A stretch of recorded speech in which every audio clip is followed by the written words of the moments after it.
नाज़रीन के अहम ख़बर का आगाह कंदा हलूं त सखर में DIG दरिया में लाश कढण ऐं ॾोहारी सरगर्मियुनि खे रोकण लाइ दरियाही फोर्स क़ाइमु करे वरिती आहे। SS न्यूज़ जे रिपोर्टर गफ़ूर शेख मूजिब DIG सखर जावेद सुहारो जसकाणी पारां सिंधु दरिया में मुसलसिल लाश मिलण ऐं कच्चे में ॾोहारियुनि जे सरगर्मियुनि ते नज़र रखण तोड़ी ॿोॾ वारी सूरतहाल दौरान फासंदड़ माण्हुनि जी मदद लाइ दरियाई फोर्स जो क़याम अमल में आणे छॾियो। उन ॾस में जारी कयल बयान में ॼाणायो वियो आहे त नईं जोड़ियल फोर्स 40 जवाननि ते मुश्तमिल आहे, जेका सिंधु दरिया जे कप ते गश्त करण सां गॾु ॾोहारी सरगर्मियुनि खे रोकण लाइ पंहिंजूं सलाहियतूं सरअंजाम ॾींदी।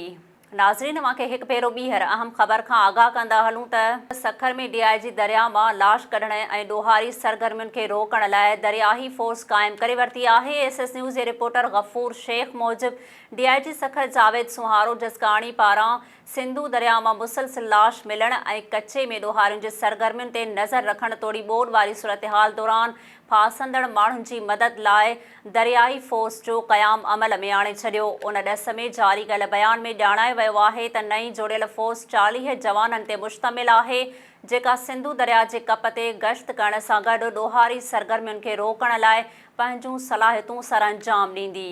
नाज़रीन वधीक ख़बरुनि ऐं अपडेट्स जे लाइ ॾिसंदा रहो SS न्यूज़ वेब TV। असांजे चैनल खे लाइक ऐं सब्सक्राइब करणु न विसारींदा।